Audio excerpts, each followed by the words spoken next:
So a few years ago, I was at JFK Airport, about to get on a flight, when I was approached by two women who I do not think would be insulted to hear themselves described as tiny, old, tough-talking Italian-American broads. The taller one, it's like up here, she comes marching up to me and she goes, "Honey, I gotta ask you something. You got something to do with that whole eat, pray, love thing that's been going on lately?" And I said, "Yes, I did." And she smacks her friend and she goes, "See, I told you, I said, that's that girl. That's that girl who wrote that book based on that movie." So that's who I am. And believe me, I'm extremely grateful to be that person, because that whole eat, pray, love thing was a huge break for me. But it also left me in a really tricky position moving forward as an author, trying to figure out how in the world I was ever going to write a book again that would ever please anybody. Because I knew well in advance that all of those people who had adored Eat, Pray, Love were going to be incredibly disappointed in whatever I wrote next, because it wasn't going to be Eat, Pray, Love. And all of those people who had hated Eat, Pray, Love were going to be incredibly disappointed in whatever I wrote next, because it would provide evidence that I still lived. So I knew that I had no way to win, and knowing that I had no way to win made me seriously consider for a while just quitting the game and moving to the country to raise corgis. But if I had done that, if I had given up writing, I would have lost my beloved vocation.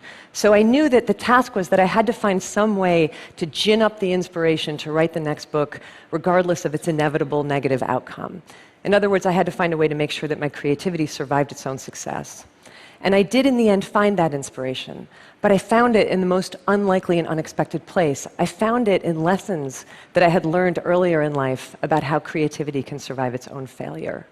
So just to back up and explain, the only thing I have ever wanted to be for my whole life was a writer. I wrote all through childhood, all through adolescence. By the time I was a teenager, I was sending my very bad stories to The New Yorker, hoping to be discovered.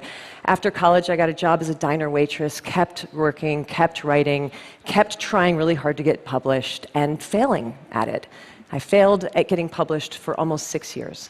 So for almost 6 years, every single day, I had nothing but rejection letters waiting for me in my mailbox. And it was devastating every single time. And every single time, I had to ask myself if I should just quit while I was behind and give up and spare myself this pain. But then I would find my resolve, and always in the same way, by saying, "I'm not going to quit, I'm going home." You have to understand that for me, going home did not mean returning to my family's farm. For me, going home meant returning to the work of writing, because writing was my home. Because I loved writing more than I hated failing at writing, which is to say that I loved writing more than I loved my own ego, which is ultimately to say that I loved writing more than I loved myself. And that's how I pushed through it. But the weird thing is that 20 years later, during the crazy ride of Eat, Pray, Love, I found myself identifying all over again with that unpublished young diner waitress who I used to be, thinking about her constantly and feeling like I was her again, which made no rational sense whatsoever, because our lives could not have been more different. She had failed constantly. I had succeeded beyond my wildest expectation. We had nothing in common. Why did I suddenly feel like I was her all over again? And it was only when I was trying to unthread that I finally began to comprehend the strange and unlikely psychological connection in our lives between the way we experience great failure and the way we experience great success. So think of it like this. So for most of your life, you live out your existence here in the middle of the chain of human experience, where everything is normal and reassuring and regular. But failure catapults you abruptly way out over here into the blinding darkness of disappointment. Success catapults you just as abruptly, but just as far, way out over here, into the equally blinding glare of fame and recognition and praise. And one of these fates is objectively seen by the world as bad, and the other one is objectively seen by the world as good. But your subconscious is completely incapable of discerning the difference between bad and good.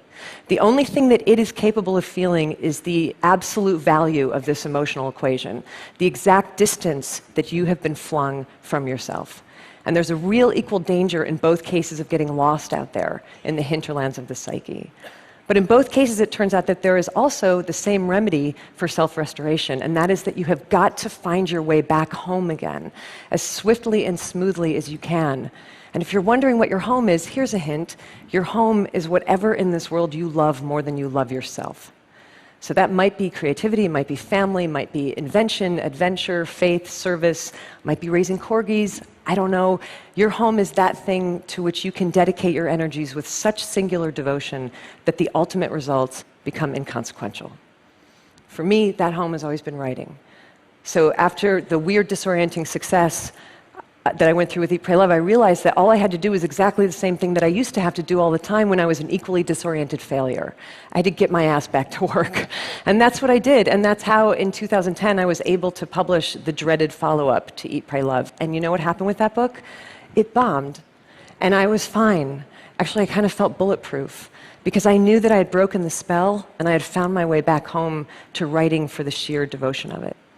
And I stayed in my home of writing after that, and I wrote another book that just came out last year, and that one was really beautifully received, which is very nice, but not my point. My point is that I'm writing another one now, and I'll write another book after that, and another, and another, and another, and many of them will fail, and some of them might succeed, but I will always be safe from the random hurricanes of outcome, as long as I never forget where I rightfully live.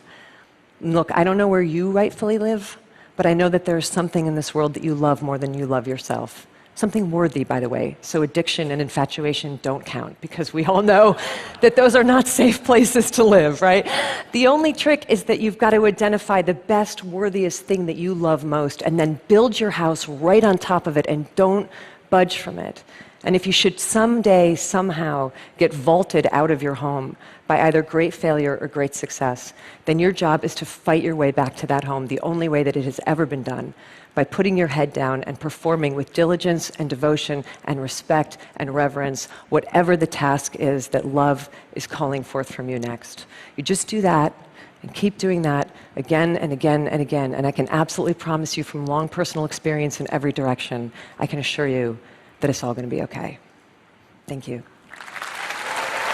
Thank you.